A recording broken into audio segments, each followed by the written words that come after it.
अगर आप board exam class 10 सामाजिक विज्ञान का पेपर देने वाले हैं तो इस वीडियो को अंत तक देखकर भूगोल के सभी महत्वपूर्ण प्रश्न देख लेंगे, ठीक है।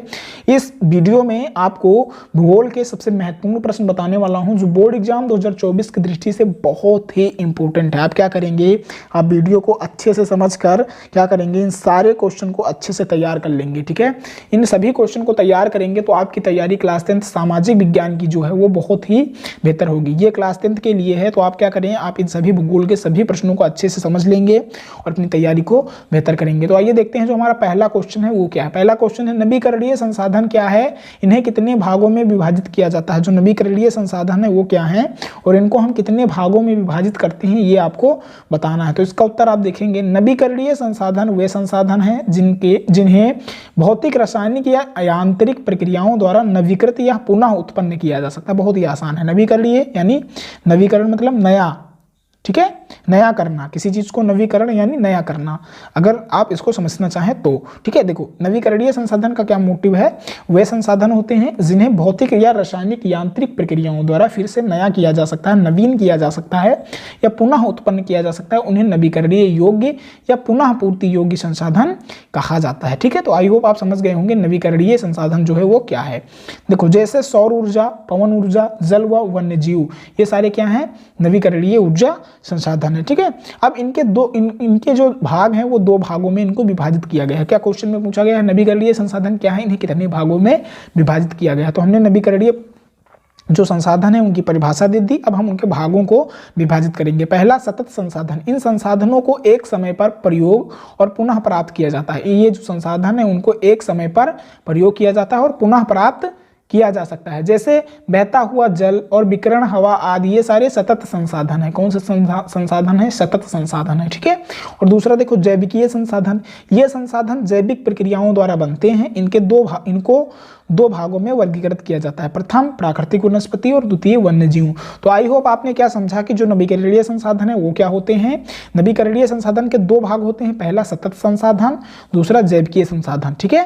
तो आई होप आप ये पहला जो क्वेश्चन मैंने बताया नवीकरणीय संसाधन क्या है, इन्हें कितने भागों में विभाजित किया जाता है, ये आप समझ गए होंगे। नेक्स्ट जो क्वेश्चन है दूसरा नंबर, उसको आप समझ लेंगे।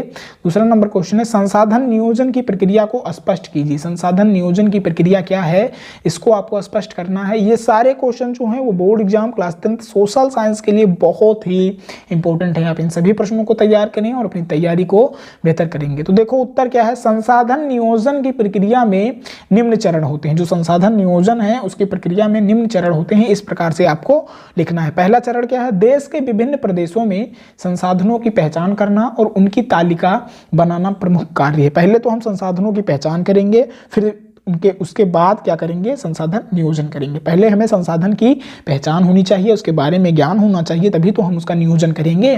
तो देश के विभिन्न प्रदेशों में संसाधनों की पहचान कर उनकी तालिका बनाना प्रमुख कार्य है। दूसरा देखो क्या कार्य है, दूसरा जो कार्य है उसको आप समझ लेंगे। देखो दूसरा कार्य है उपयुक्त कौशल प्रौद्योगिकी का उपयोग करके संसाधन विकास के लिए योजना तैयार करना। फिर दूसरा जो का है वो है संसाधन नियोजन की प्रक्रिया, उसमें क्या है, उपयुक्त कौशल प्रौद्योगिकी का उपयोग करके संसाधन के विकास के लिए योजना तैयार करना। नेक्स्ट देखो संसाधन संबंधी विकास योजनाओं और राष्ट्रीय विकास योजना में समन्वय स्थापित करना, यह संसाधन नियोजन की प्रक्रिया है। नेक्स्ट क्या है, वर्तमान में यह काम नीति आयोग के द्वारा किया जा रहा है, ठीक है। तो इस प्रकार से आपने संसाधन नियोजन की जो प्रक्रिया है उसको आपने अच्छे से समझ लें। नेक्स्ट क्वेश्चन तीसरा क्या है, इसको आप अच्छे से समझ लें।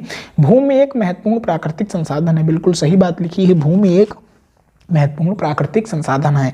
स्पष्ट करते हुए भारत के भौगोलिक क्षेत्र के वितरण को बताएंगे, ठीक है। तो लिखेंगे आप भूमि, उत्तर देखेंगे भूमि एक महत्वपूर्ण प्राकृतिक संसाधन है जिस पर मानव जीवन, वन्य जीव, प्राकृतिक वनस्पति, आर्थिक क्रियाएं, परिवहन एवं संचार आदि आधारित हैं। यही तो बात है, भूमि एक प्राकृतिक संसाधन है और इस पे ही हम सभी लोग विराजमान हैं।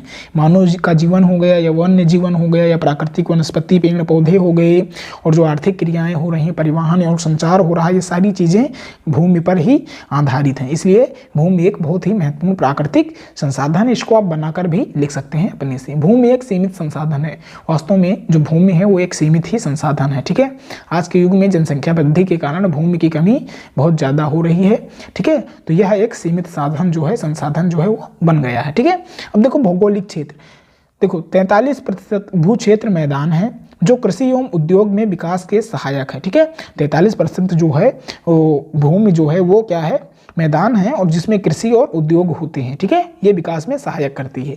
नेक्स्ट जो है 27% भू क्षेत्र पठार है जिसमें खनिजों, जीवाश्म ईंधन और वनों का अपार भंडार है। ठीक है, 27% जो भू क्षेत्र है उसमें पठार है और उसमें खनिज, जीवाश्म हो गया, ईंधन हो गया, और वनों का जो अपार भंडार है वो किसमें है, 27% भूभाग में। ठीक है, नेक्स्ट देखो 30% भू क्षेत्र पर पर्वत है जो 12 नदियों के प्रवाह एवं पर्यटन विकास के लिए अनुकूल परिस्थितियां प्रदान करते हैं। 30% भू क्षेत्र पर पर्वत हैं जो 12 नदियों के प्रवाह एवं पर्यटन विकास के लिए अनुकूल परिस्थितियां जो है वो प्रदान करते हैं। तो इस प्रकार आपने इस क्वेश्चन का आंसर समझ लिया कि भूमि एक महत्वपूर्ण प्राकृतिक संसाधन है, और स्पष्ट करते हुए आपने भारत के भौगोलिक क्षेत्र के बारे में विवरण भी दे दिया। तो ये 3 क्वेश्चन हो गए। चौथा क्वेश्चन आपको समझ लेना है अच्छे से।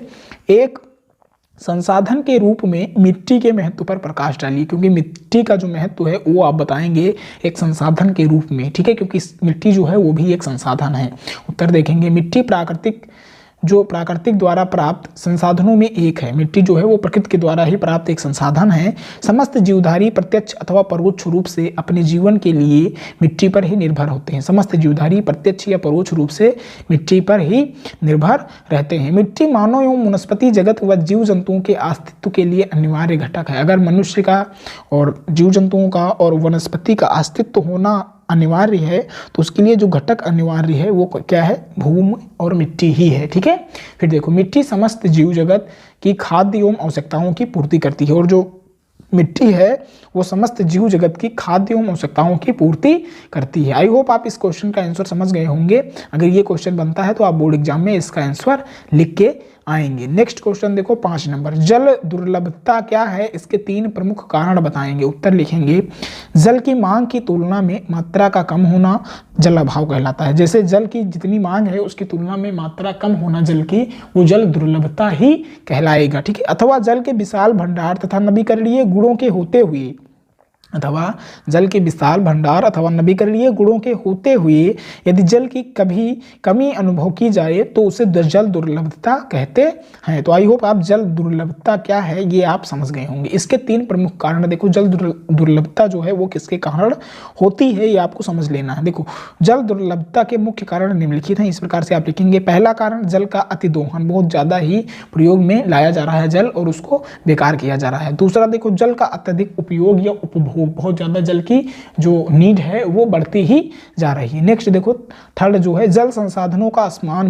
वितरण जो है वो भी किसका कारण है, जल दुर्लभता का ही कारण है। चौथा क्या है, जल का प्रदूषण, जल अत्यधिक मात्रा में प्रदूषित भी हो रहा है तो ये भी किसका, जल दुर्लभता का ही कारण है। तो आई होप आप ये 5वां क्वेश्चन जल दुर्लभता क्या है इसके 3 प्रमुख कारण बताना है तो आपने समझ लिया है, और आप इसको लिख के भी आएंगे अगर बोर्ड एग्जाम में पूछा जाता है। तो मैंने आपको आज के इस वीडियो में 5 महत्वपूर्ण प्रश्न बताए, और ये प्रश्न किसके थे, भूगोल के थे। किसके थे, भूगोल के जो क्वेश्चन थे वो थे। अगर आप इन्हें तैयार करेंगे तो आपकी जो तैयारी है वो बहुत ही बेहतर ढंग से होगी, क्योंकि ये जो क्वेश्चन है वो बोर्ड एग्जाम 2024 की दृष्टि से बहुत ही महत्वपूर्ण है। तो आप इन 5 क्वेश्चन को तैयार करेंगे और अपनी तैयारी को बेहतर करेंगे। तो फिर मिलते हैं नेक्स्ट वीडियो में, तब तक आप क्या करेंगे, पढ़ते रहेंगे और अपनी बोर्ड एग्जाम की तैयारी बहुत ही बेहतर ढंग से करेंगे। तो फिर मिलते हैं नेक्स्ट वीडियो में।